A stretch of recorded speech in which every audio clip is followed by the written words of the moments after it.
Hello everybody and welcome back to I Was a Teenage Exocolonist. It is finally time for what we're gonna call the golden run. I don't know if there is exactly like a golden ending other than like what the old version of you says at the end. Maybe if we save everyone it's different because we never have before. But that is what we're going to be doing this time. We're going to be saving everyone and we're going to be trying to help everyone too. We want to build Rex's bar, see if we could get decent Tang to talk again. We want to make sure that Anemone gets away from Vase, and maybe see if we could get Vase some therapy as well. But this is a lot of stuff that we have to do, and we only have a limited amount of time to do it. And we have stuff we need to do every single year to make sure we get there. So stress management is going to be a big part of this, as well as keeping an eye on our stats and seeing what we can get up very fast, and gathering as much items as we can for gifting. And with this being our very last run, I'm going to go back to what I did in the very first time I played this, which is reading everything. So I may end up splitting up the years again, just for the sake of not having these videos be like an hour long each time. So we might go one video or two videos for every year, something like that. We'll see how it goes. I'm sitting down to record this for the first time, so I don't exactly know how long anything is gonna be. We'll find out. But I say let's just get started with a new game.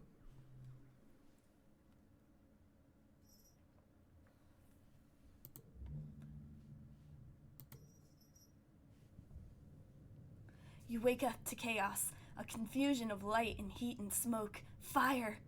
Your head is pounding. You must have hit it and blacked out, but you aren't sure how you got here or what on Vertumna is happening. There's something important you need to remember. Your stomach lurches as the floor crumbles beneath your feet, then collapses. Your body aches and your eyes burn from the smoke. A figure appears through the flames. It's your friend. Your friend? Wait, why can't you remember her name? She's gesturing and shouting at you, but all you hear is a ringing in your ears. What's going on? You try to speak, but the words come out jumbled. Your throat seizes around a lungful of choking smoke, and you feel dizzy and confused. Your friend pulls you out of the rubble. She throws your arm over her shoulder and drags you towards the door. Through it, you see a deep, eerie twilight, dark blue and cold against the heat of the fire around you. Glow season. Glowing eyes. You shake your head to clear your vision. Is that some kind of dog? Like from Earth? Nope. The creature howls and lunges its jaws open. Ah, that good old intro.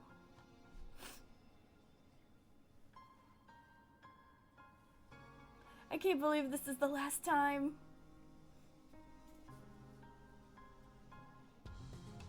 We'll make the most of it.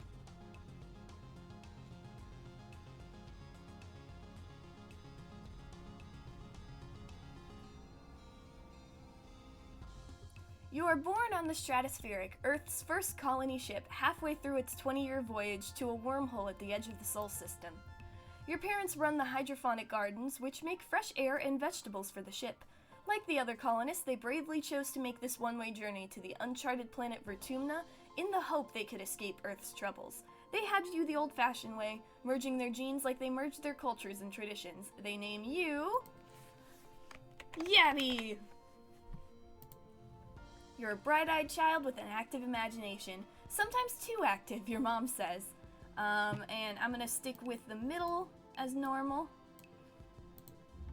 Your earliest memories are of your 4th birthday. There's a big cake with a neat hollow effect that looks like fire, but when you reach out to touch it all, you get a handful of icing. Yummy! Your present is... We need to pick something good. Let's get some reasoning. Hal does science, which is what runs the ship. He also teaches the older kids. The tablet has some games that teach math using pictures, and it has lots of letters you can't read yet. From as early as you can remember, you've had vivid dreams every night. You dream about your friends, but they're more grown up. You dream about your parents too, only they're more serious. At night you explore a vast, unexplored wilderness under wide open skies, enjoying the feeling of rain hitting your face. Except sometimes you dream of monsters. Sometimes the bad dreams make you scared to go to sleep. So every night before lights out, your dad tells you a bedtime story. You often ask for Tales of Earth, a place you've only seen in holovids. Your dad doesn't want to talk about it. How about we save that for another time, he'll say. Maybe when you're older. He prefers made-up stories. Your favorite is...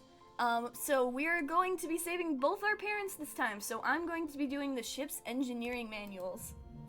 Forget fiction. You're strangely drawn to the diagrams and equations in a manual that accidentally found its way into the shelf with the kids' books. You spend hours divining the meaning behind these cryptic pictures. Your dad tries to explain them to the best of his abilities. Every child on the stratospheric is given one genetic enhancement. By age 6, you see the first sign of yours. We're going to go with calm temperament because we're going to need to handle our stress the best we can. Nothing can faze you. You're rarely frustrated, and you don't let anxiety get the better of you. You brush insults aside, always play nice, and never have to be told that sharing is caring. Ooh, and that gives us a lot of empathy too. That's good. You're especially nice to your friend. We're going to go with congruence. By the time you're 8, you spend more time talking to the ship's computer than any others your age. You just seem to know some things about her without understanding why, like how to ask nicely for her to treat you like one of the adults, unlocking commands that the other kids don't even know exist. It's a trick you do, a string of numbers and letters recited in a whisper, a secret language between you and her alone. You're 10 years old when the ship finally reaches the wormhole. Professor Howell says it's like a doorway to other star systems, with the planet Vertumna on the other side. You run emergency drills for months to prepare. When the day finally comes, it starts with a rumble. Then things start to slide off the tables. You hurry to gather near escape pods, just in case. Single file, everyone, Professor Howell instructs you to follow him. You've dreamed of this day since you were in diapers. It's one of your earliest memories, even though it hasn't happened yet. As the ship passes through the wormhole, the shields will fail. If you don't recalibrate them, your parents' hydroponic farms will be lost. You recalibrate the shields. You give Professor Howell the slip, a move you practiced for this day, and rush to the engine wing, past confused adults who try to stop you. You find the nearest Congruence terminal and enter the root access code. Congruence agrees to help you because you're her friend and because you know her favorite string of numbers and letters. Access code accepted, she says. Please enter the shield calibration parameters. You've spent your childhood studying the ship's design and still have that old manual from your second birthday. You give Congruence the command to block the wormhole radiation. The turbulence stops. The ship glides smoothly through the wormhole and out the other side with no damage. You did it! As the wormhole effect recedes, you feel a sudden intense wave of dizziness, like gravity has gone all topsy-turvy. You're pulled downward with an irresistible force. The wormhole may have spared the stratospheric, but it will never let go of you. You black out. Gradually, your consciousness reforms. You wake up in the medbay. A medbed under you plays a soft tone and an automated voice speaks. 2 weeks have elapsed. The patient's cranial injury has completed healing. They may now be safely discharged. As the fog lifts from your head, you realize something seems different about this room. It's so bright. You try to focus on the window. Something is definitely different. Sunlight? Instead of the familiar blackness of space, bright light from twin blue and yellow suns is streaming through the windows. You peer out and see fields, glass-walled domes, and walls ringed by giant mushroom-like trees. There are construction materials everywhere, and people walking around, outside, on the ground. You'd better get out there and join them. Here we go! Tammy! You get to live this time! Oh! Tammy jumps as you step out of the ship's quarters behind her. You're awake! Are you all better? You better go see your dad. She points southeast towards some geodesic domes. Nice. I'm coming. Hello, Father. You will live this time, too. I promise I won't forget you this time. I swear. I know I said that last time, but this time, I swear. Yabby, your dad gives you a big, warm hug. I'm so happy you're finally awake. Welcome to Vertumna. You notice the small mountain of fresh soil around him, and the rows and rows of planted crops already starting to poke their sprouts out of the dirt. Something is different. Everything is different on Vertumna, he grins broadly, gesturing around you, except for the soil, which we brought from Earth. He points to the fields of crops. And it's a good thing, too, because the dirt here would be hard to grow corn or rice in. But who knows? Maybe someday we'll be eating weird alien crops, too. He wriggles his fingers at you. I hope they don't tickle. You giggle as he comes in for a tickle attack. Aw, you love your dad. Oh, before I forget. He pulls a package out from his satchel and hands it to you. You blink and stare at it blankly. Do you know what day it is? He asks. You honestly don't. You remind him that you've been asleep in medbay. Happy birthday, he shouts, wrapping you in a warm hug. Your birthday already? You feel a dizzying sense of déjà vu. You stare hard at the wrapped package. You know exactly what's in there. You remember it. No, you've dreamed about this package some years ago on the ship. Inside will be a small medallion in the shape of a sun that your dad made by hand. Open the package. How did you know this? It's exactly as you imagined, as you dreamed. A feeling of panic rises in your throat. Your hand shakes. But how? Your dad notices. Are you okay, Yabby? He snaps his fingers. Dr. Instant shouldn't have let you out so early. Sometimes those sleeping meds take a while to wear off. They might make your head feel funny for a few hours. You nod. Maybe that's all this is. I'm always here if you need me. Okay, little Sunberry? Professor Hal is expecting you in classes, if you're feeling up for it, your dad says, pointing west to the engineering ring, in the rear end of the bisected ship. Then he points to the large doors you came out of earlier. Or you can relax in our quarters until you're feeling better. We'll talk later tonight, he says, then kisses the top of your head and ruffles your hair. Have a wonderful birthday, Yabby. I love you. Love you too, Dad. Alright, let's talk to Deese first. You see Deese sitting on the ground beside some bushes. Is he hiding from somebody? He seems to be watching the gate to the wall to the south, where grown-ups are coming and going. Kids aren't allowed past the walls, he says quietly without looking up. They say there's nothing to be afraid of, but then why do we need the walls? You stare at the gate and have a sudden rush of memory so strong you think you might faint. You imagine something crashing through the wall, enormous and dark and wriggly. For years in space you've had half-remembered nightmares of monsters, of your ship being destroyed, of sifting through wreckage that used to be your home, trying to find something. Your dad always told you the dreams weren't real. Breaking you out of your daydream, Deese whispers, I think there are monsters out there. I believe you. No, you don't, he says. You're being sarcastic, I could tell. Nobody believes me. He turns his back and ignores you. Leave him alone. Well, you tried. Deese is so sensitive about being teased.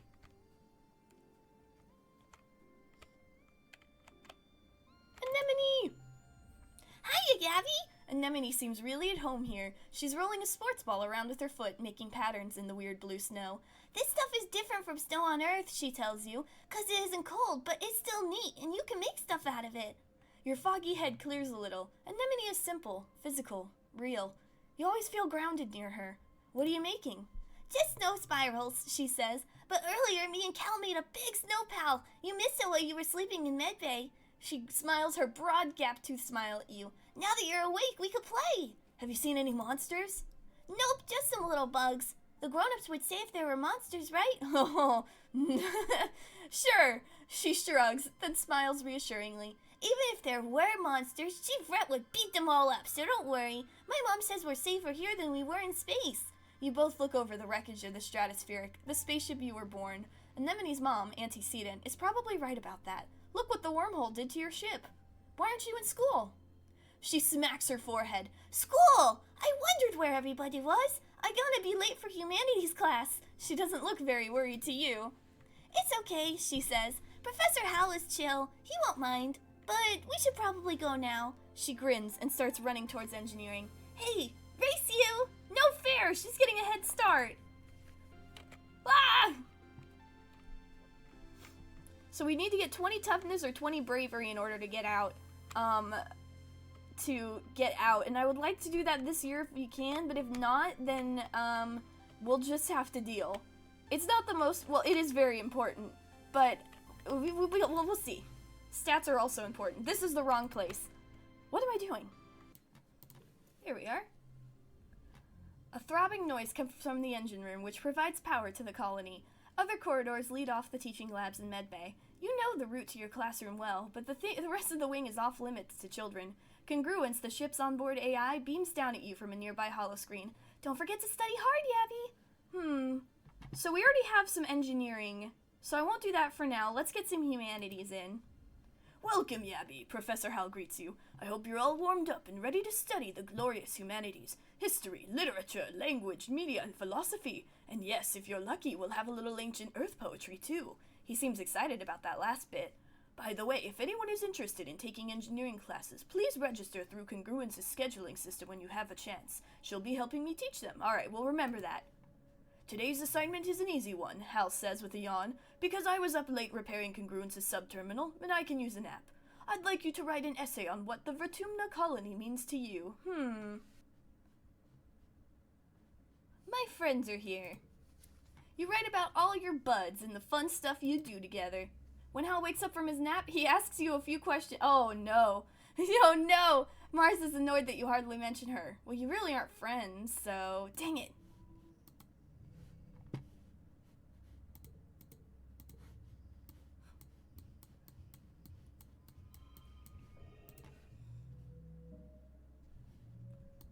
Alright, that's fine. Your parents have been working from first dawn to well after dinner every day. They seem so happy and fulfilled now that we've landed. Everything is going great over at Geophonics, but their long hours means less you time. I'm sorry we haven't seen much of you, little gooseberry, your dad says. Your mom watches as she works a pebble out of her gardening tiller, which also serves as a crutch. How have you been holding up? I learned some stuff in school. I'm glad to hear that, your mom says. I want you to study hard, work hard, and stay out of trouble. Your dad smiles, and Professor Hal will give you kudos if you get good grades. You can spend those at the depot once it's open. You know, your dad says, raising an eyebrow at your mom, I think there's lots of different ways to learn, and school is just one of them. You can learn from working on a hobby or by helping a friend. Your mom shakes her head and sighs, though you can tell she's trying to put on a gentle expression. We both agree that this colony is an experiment, and that means we're going to do things differently than on Earth. You're old enough now to start making your own decisions about your education and future, and if that means you find your own way, we'll accept that. Your dad puts a hand on your shoulder. We'll be proud of you no matter what you do. Try talking to your friends. They may have ideas for how you can spend your time. And come by Geophonics, your mom adds. We could use your help. Oh, we do need to shovel dirt. We need to get toughness.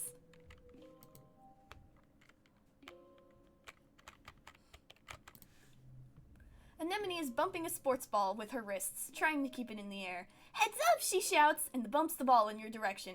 Think fast, bounce it back. You bounce the ball back and forth with her, trying to see how many times you can rally and keep it going.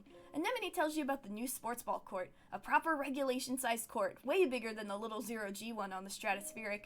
Her brother Com is coaching the junior sports ball team this year.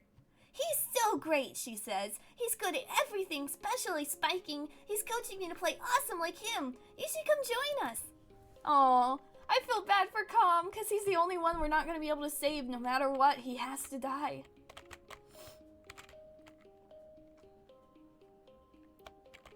Oh yeah, this.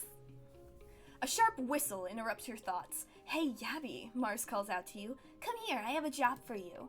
You walk over to Mars, who's sheltering from the snow under the ship's overhang. It's so gross here, she complains. This spark snow could ruin my good clothes. At least on the ship we had climate control. Ugh. Tammy made me some soy sweets, but there's no way I'm going out there in all this weather. She continues. Since you like running around in it, could you fetch him for me? Okay.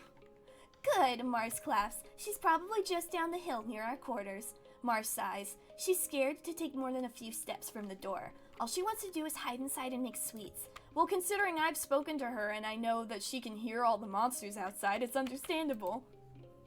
Tammy is staring obliviously at the sky, smiling to herself. She startles as you approach. Oh, hello, Yabby, she says, putting her hand to her chest.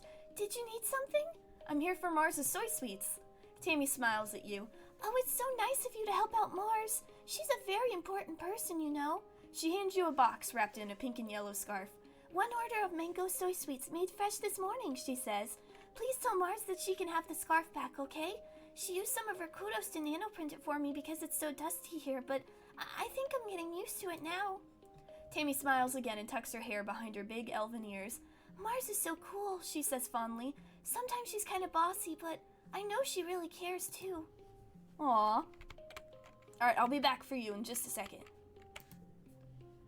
Mars puts out her hand expectantly. Give it here. Alright, we can't persuade, unfortunately. That gives us a good card. I ate them.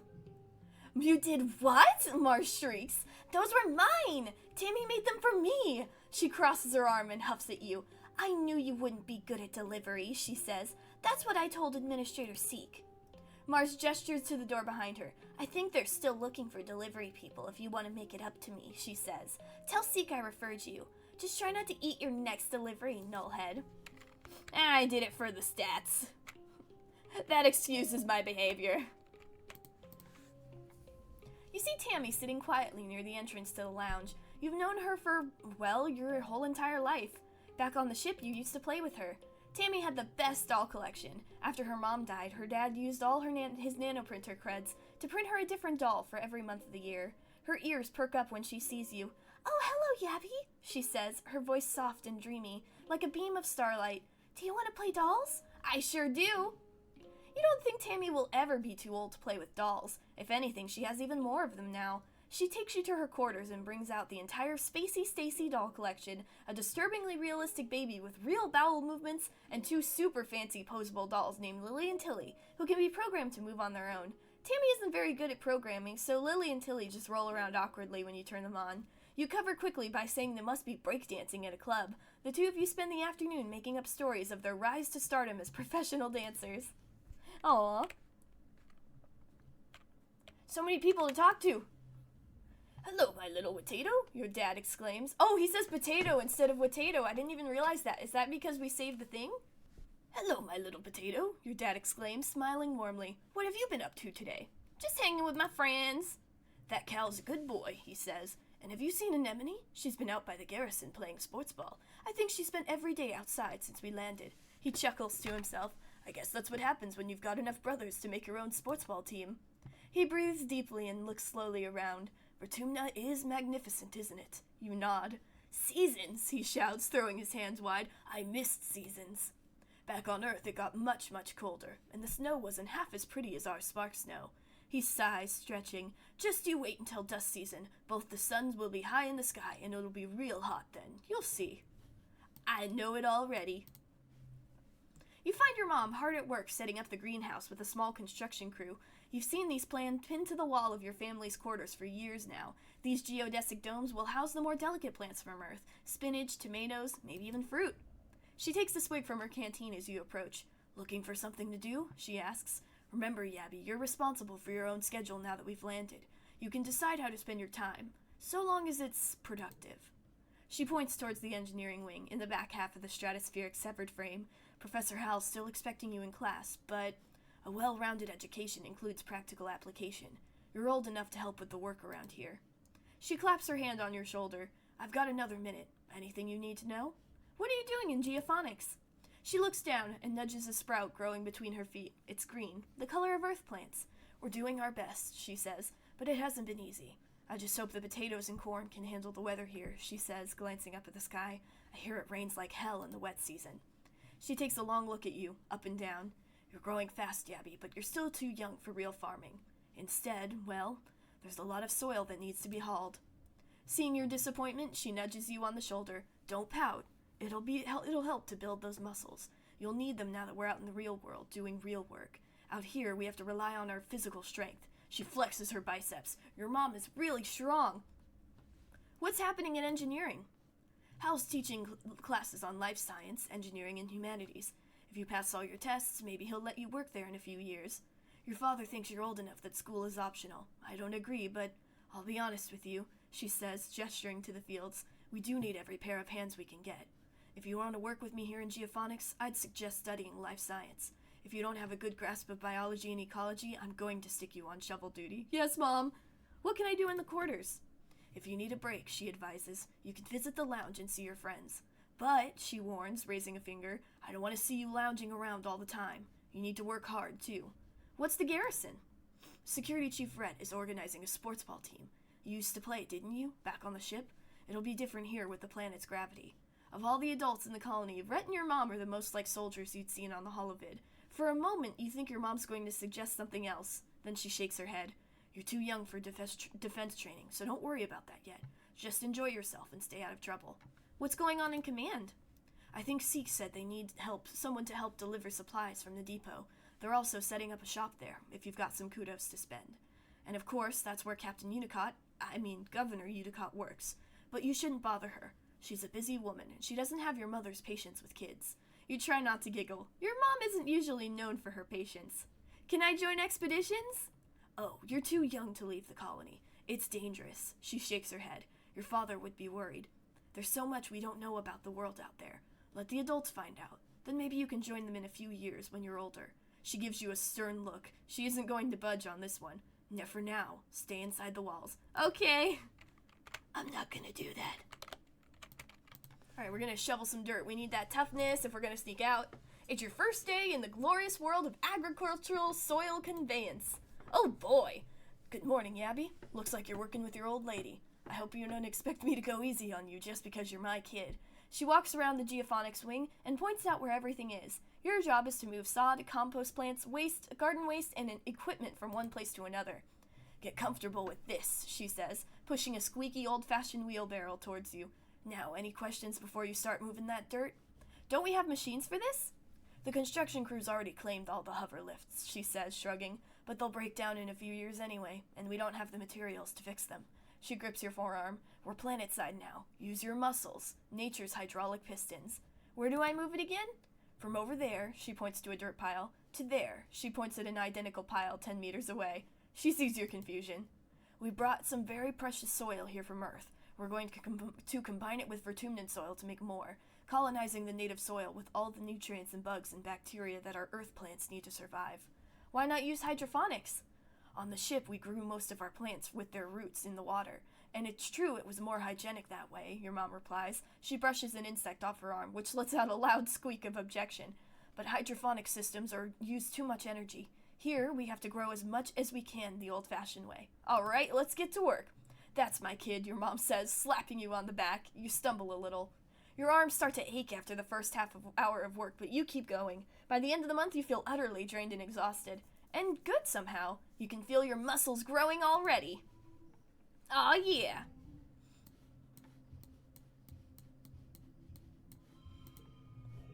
Oh, yes.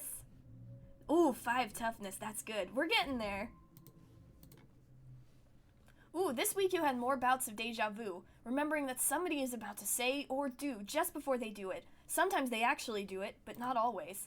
This morning, you were sure Professor Howell was going to trip on the uneven floor in the cafeteria and spill his plate of hash browns. You even told Mars to watch. He didn't, though. As Professor Howell walked away, his hash browns safe for today, Mars called you a liar and a dummy. At night, your dreams are all mixed up with stuff that you can't be real. You're chased by monsters the size of buildings, only to be saved by strange people you've never met. You're holding hands with someone you love. You're crying as you help lift a shrouded body into the colony recycler. Everything seems so familiar, but when you try to recall their faces when you wake up, they're smeared in your memory like wet paint. You've lived this life before. In your dreams, you're sure of it. In the light of day, you try to remember everything from your dreams, but it's impossible. You can't live a lifetime in dreams. Anytime you try to tell someone, they think you're playing a trick, or that you're sick and need to go to the med bay. You eventually decide to stay quiet about your strange dreams. Why? They're not they're dreams. They're memories. I can't speak. You've lived it enough times to know. Over and over. Your head is filled with memories. You've lived and died on this planet more times than you can count. Why are you stuck like this? Being stuck in a time loop would be even harder to explain than having prophetic dreams. It's the right choice to keep it to yourself. Yeah, probably. Oh, hey, Cal. Cal is riding around the geophonics gardens on his hoverboard. The board comes to a sudden, shuddering halt on the top of a rocky ground in front of you. Cal falls off, but catches his balance before he eats dirt. Hi, Abby.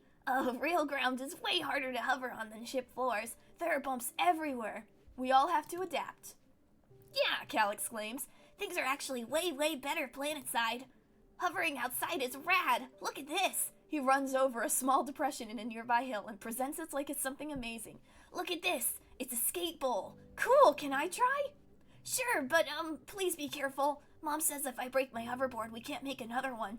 You take turns riding around the bowl, trying to come up with enough speed to get going down one side to come back the other. You don't land any tricks. It's hard just staying on the board with this uneven ground, but it's still fun. Heck yeah. Let's see. Tangent is hunched over her hollow palm, frowning and poking angrily at the air. She speaks without looking up at you. Professor Howell wants us to prep a list of native flora pictures. There should be a catalog on the HoloNet, but I can't find it anywhere. I'll help you find that catalog. You launch into your own holopalm and start searching the colony's HoloNet archives for a list of vertumnal plants and animals. 10 minutes later, you find it buried under survey logistics in the expeditions net. Anemone passes by and pulls a face at the two of you. Hey, holo nerds, she shouts. School's over. Come play sports ball in the sunshine. Ting just rolls her eyes. Alright, I'm gonna shovel dirt one more time. We're already about halfway there, and it's not even pollen yet, which is pretty good. Shovel dirt. Tammy brought Cal a beaded bracelet. It's too big for his wrist, so he wears it looped into a strap on his clothing. Every so often you catch him fiddling with it and smiling. You wonder if he knows his crush is visible from space.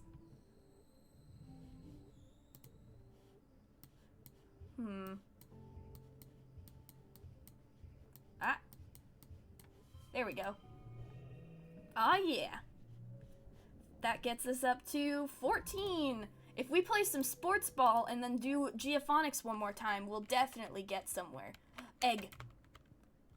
We're going to give this to Anemone. The gifting starts now. I don't need a break. I got something for you. Whoa, this egg looks tasty, Anemone exclaims. Wait, I can't eat this, right? You can do anything you put your mind to, including eating giant eggs. Yeah, I'm gonna keep shoveling dirt. We just need to get there. Shovel dirt. You join Cal at a particularly fragrant pile of compost. He's trying to use his hoverboard as a wheelbarrow, carefully pushing compost off it into a pile. Don't you just love this? Cal asks excitedly. Your hoverboard? Yeah, it's cool. No, he means. I mean just this. He waves his arms, dirt encrusted up to the elbows, to take in the entire greenhouse. We get to help plant stuff and watch it grow. Even if we're just moving dirt around, we're still helping. Why do you like it so much? Well, he considers. I like digging holes in the dirt, because it's so full of surprises down there. I found a worm. Wait, let me see if I can find her again. He sticks his hand into the compost and rummages around, his tongue sticking out of his mouth. I guess she got away, he says after a minute. She was real shiny, like a rainbow. Wait, he says, I just thought of a thing I like better. He shows you his splayed hand. Getting dirt under my fingernails, he laughs. I don't know why, but it's the best. I'm glad.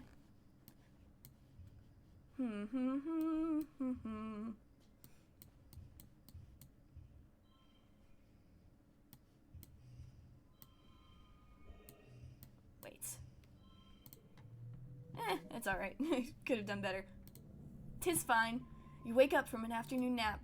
Ah! The dream is one you've had many times. The air is strangely pink and fluffy, kind of sticky, and you have to push your way through it. It feels like every step takes an eternity. You push through the pink cloud and emerge into the children's creche, a room you know well, to see your friend Tammy standing before an enormous bear made of pure light. It lunges at her, through her, and she collapses to the ground like a fainting fairy tale princess.